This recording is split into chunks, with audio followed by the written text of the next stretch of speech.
Man, the smell. That's the first thing I remember about that Tuesday. Not the screams, not the sirens that had been going off for days, but the smell. Like a meat locker that's been left out in the sun for a week, mixed with something coppery. I was in the old bakery on Elm Street, trying to scrounge for anything edible. Figured a place that dealt with raw ingredients might still have something. The door was busted open, and the first sign of trouble wasn't a shambling corpse, but Mrs. Henderson, the sweet old lady who always had cookies for us kids, gnawing on the leg of well, I don't want to say what it was. Her eyes were milky white, and she was making this guttural sound that wasn't human. Then I saw it. More of them. People, or what used to be people, just eating each other. Ripping flesh, blood everywhere. It was like a nightmare, but I was awake. And it was happening in my town, my street. My brain just froze for a second. Couldn't process it. Then instinct kicked in. I scrambled back, the stale bread I'd found falling from my hands. I had to get out. This wasn't a riot, this was the end of everything. I spent the next few days holed up in that bakery, the smell seeping in through the cracks. The sounds outside were a constant horror show. The moans, the crashes, the occasional burst of gunfire followed by silence. I was starving, but the thought of stepping outside, of facing them, made my stomach churn with a different kind of dread. I found some dried yeast and a half-empty bag of flour, tried to make something, anything, that wasn't just stale crumbs. The sheer silence that would fall sometimes was almost worse. It meant they were moving, hunting. I imagined them, these empty shells driven by an insatiable hunger, their vacant stares fixed on any flicker of life. It was the psychological toll, you know. The constant, gnawing fear that wasn't just about dying, but about what I'd have to do to not die. Would I be able to defend myself? Would I become like them? It's a slippery slope, I think. One moment you're worried about your next meal, the next you're wondering if you could put a bullet in someone's head to save your own skin. I managed to scavenge a few more things, a dented can of peaches, a rusty knife, and a tattered map of the surrounding area. The peaches were a godsend, a taste of normalcy in this fucked up world. But the knife, holding it made me feel like a monster in the making. Every creak of the floorboards, every gust of wind rattling the broken windows, sent jolts of adrenaline through me. I knew I couldn't stay in the bakery forever. The hunger was a physical ache, but the fear was a constant companion. I thought about my family, my friends. Were they gone? The isolation was crushing. The sheer lack of anyone to talk to share this unimaginable horror with, was a special kind of torture. It makes you question your own sanity. You start seeing things in the shadows, hearing whispers that aren't there. And the distrust, you can't trust anyone.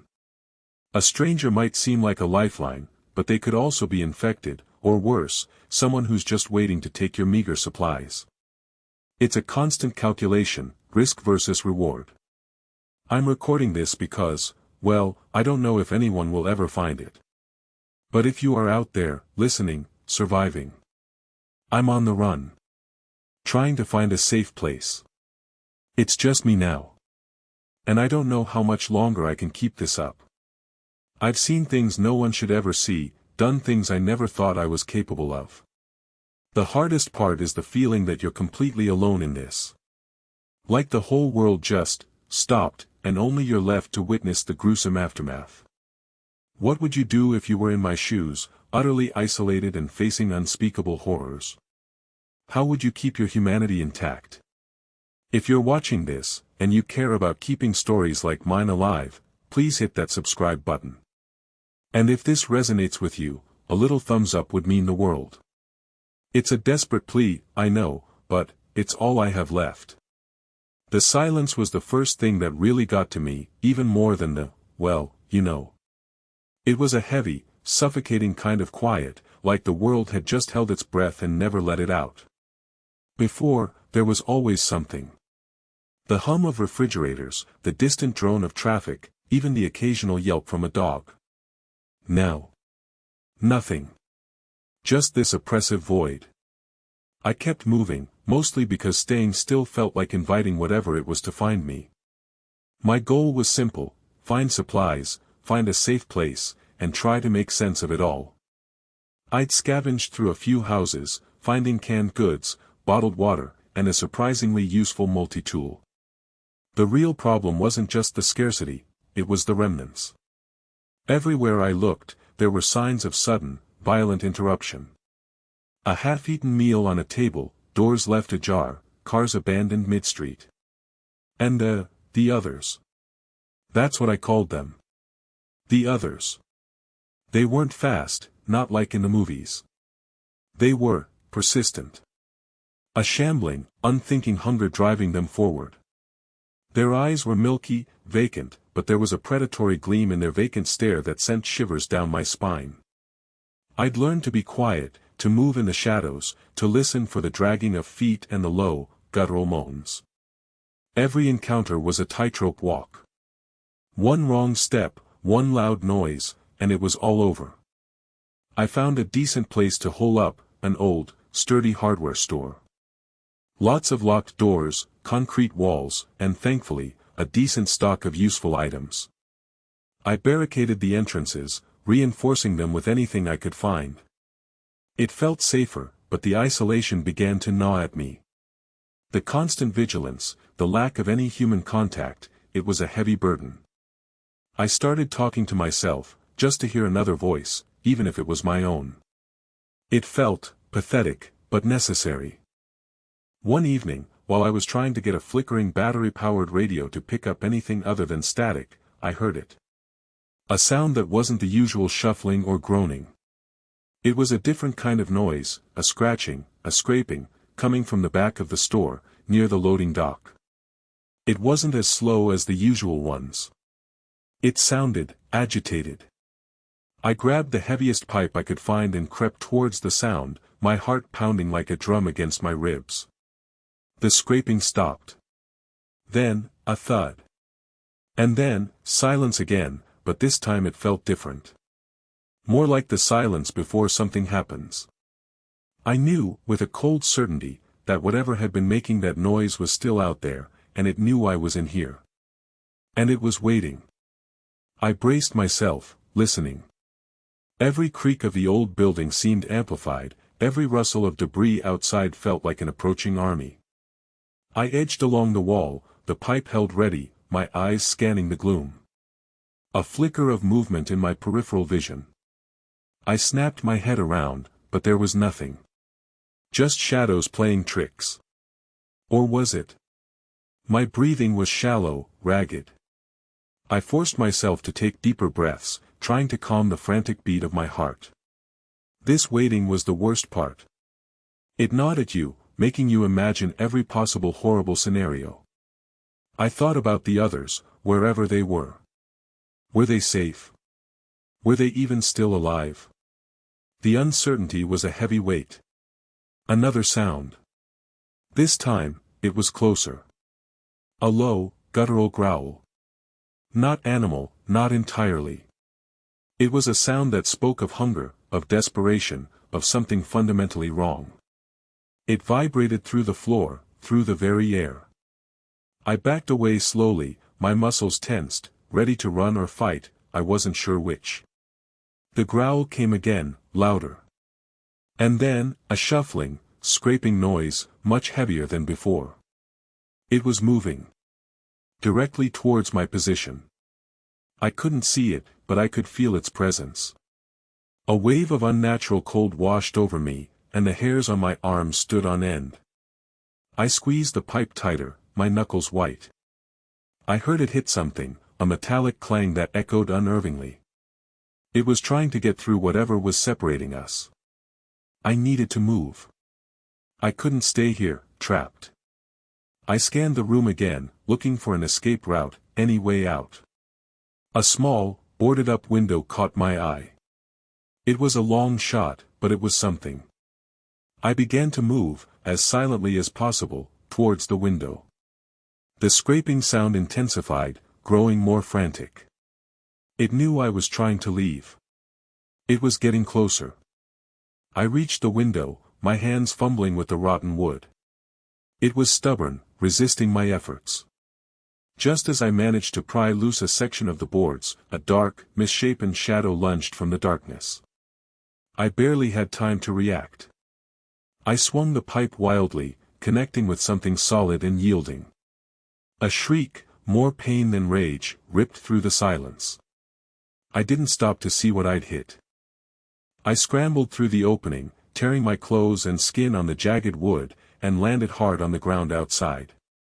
I ran, not looking back, the sounds of pursuit fading behind me, or perhaps just being drowned out by the pounding of my own blood.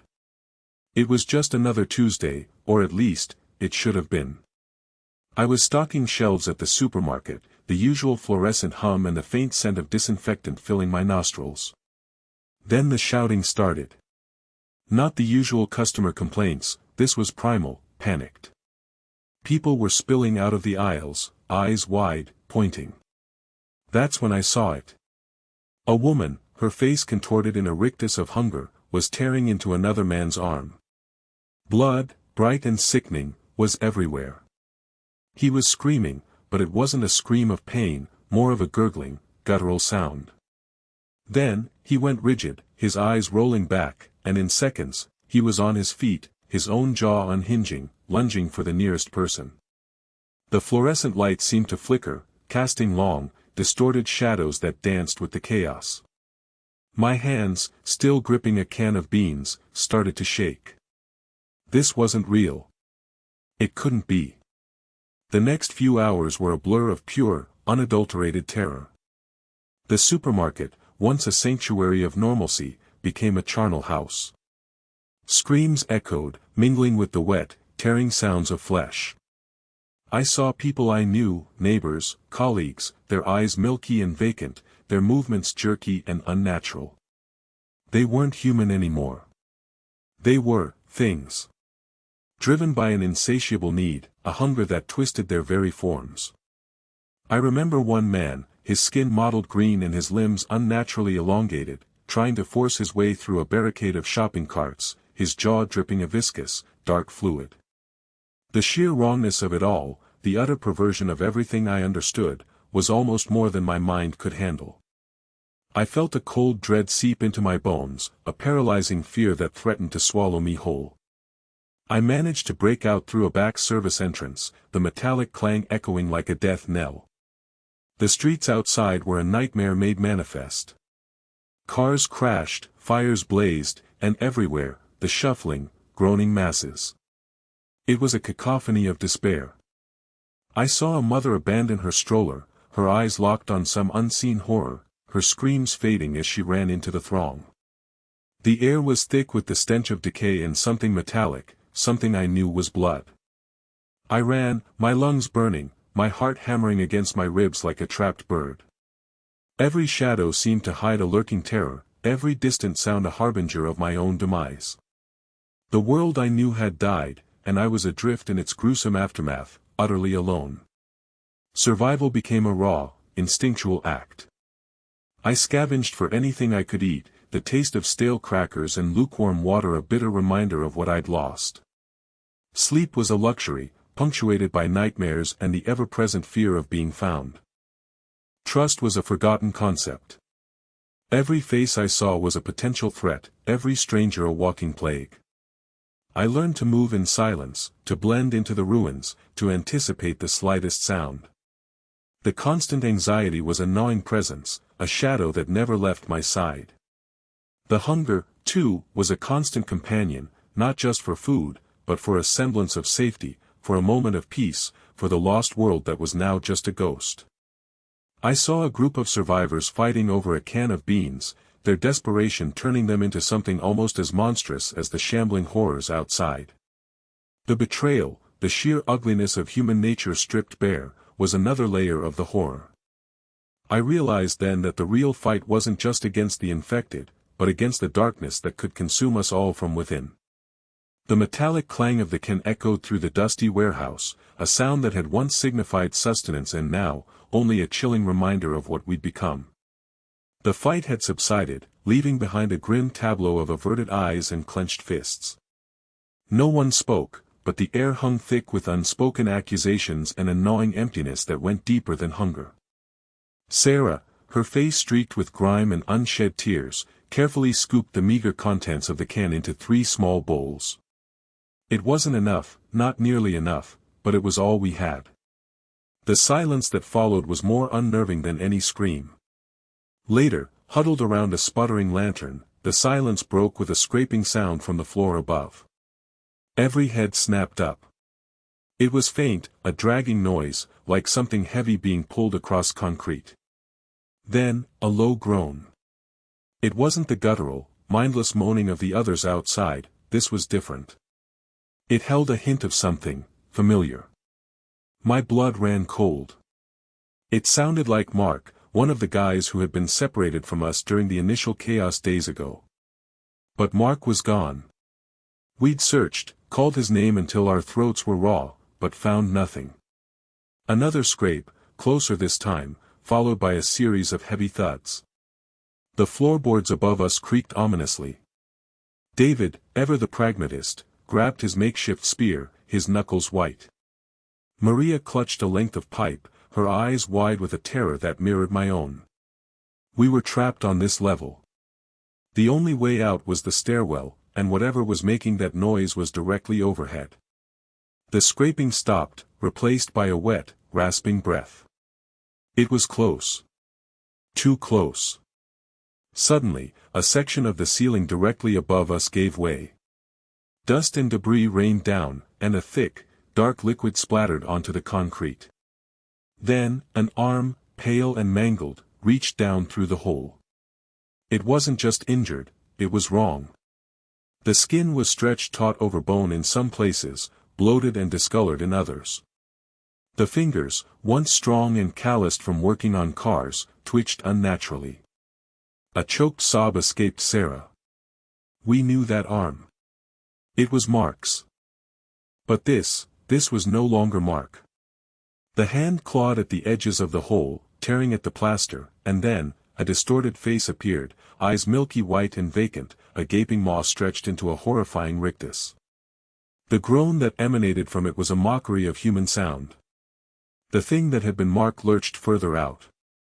It wasn't just his arm anymore, his entire torso was now visible, impossibly twisted, as if his bones had been reshaped by some cruel hand.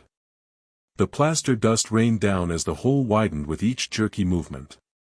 Sarah screamed, a raw, visceral sound that ripped through the quiet house.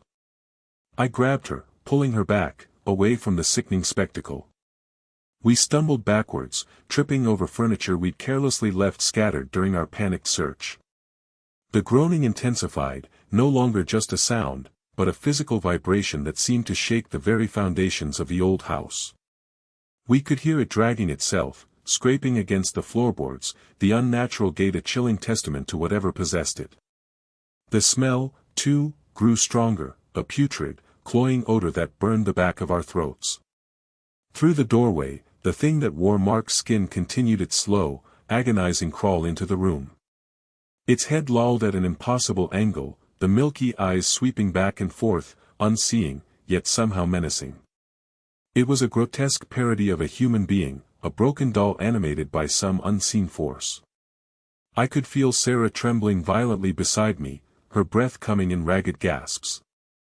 There was no thought in my mind, only a primal urge to protect Sarah, to get her out. We scrambled for the back door, fumbling with the lock, our hands slick with sweat. Behind us, the scraping continued, closer now, accompanied by a wet, gurgling sound. I risked a glance back. The thing was halfway out of the hole, its long, emaciated fingers digging into the ceiling as it pulled itself along. The door finally gave way, and we burst out into the cool night air. We didn't stop running, not until we were well away from the house, collapsing by the side of the road, chests heaving, tears streaming down Sarah's face. We looked back, a knot of dread tightening in my stomach. The house stood silent, dark. But then, a faint light flickered in the upstairs window, the same window where Mark had worked on his cars, the same window where this thing had emerged. The light pulsed, then vanished, leaving only the oppressive darkness and the chilling certainty that whatever had taken Mark was still in there, waiting. Thank you for joining me on this journey through the unsettling events that unfolded. As we reflect on the chilling events, the image of that pulsing light in the upstairs window remains seared into my mind. It's a stark reminder that even in the quietest of moments, unseen dangers can lurk, waiting to disrupt the fragile peace we often take for granted. The silence of the house after the light vanished was almost more terrifying than its presence, amplifying the feeling of being utterly alone against an unknown adversary. The memory of Mark, engrossed in his work, unaware of the horror about to consume him, serves as a potent, and frankly, agonizing testament to how quickly life can change. The desperation that welled up as we realized escape was our only option, leaving behind everything familiar, highlights the brutal reality of facing overwhelming odds. This experience has profoundly underscored the importance of preparedness.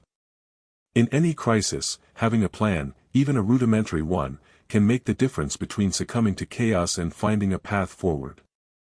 A simple, yet invaluable survival tip is to always have a reliable way to purify water. Whether it's a portable filter, purification tablets, or even the knowledge of how to boil water effectively, access to clean drinking water is paramount. This seemingly minor detail can become a lifeline when infrastructure collapses and the familiar conveniences disappear. Above all, the overwhelming feeling I carried, even in the face of unimaginable terror, was the need to maintain a semblance of composure. Panic is a swift current that pulls you under, making rational thought impossible. When faced with a terrifying unknown, the ability to take a deep breath, assess the immediate situation, and make a deliberate decision, however difficult, is your greatest asset. It's about controlling what you can, even when everything else is spiraling out of control. This isn't about being fearless, it's about acting in spite of fear, channeling that primal energy into survival rather than succumbing to it. Thank you again for sharing this story with me. If these accounts have resonated with you, or if you have your own experiences or thoughts on navigating such dire circumstances, please consider subscribing to the channel and leaving a comment below. Your engagement helps us continue to explore these vital topics and share knowledge that could, in the most unforeseen of circumstances, prove to be invaluable.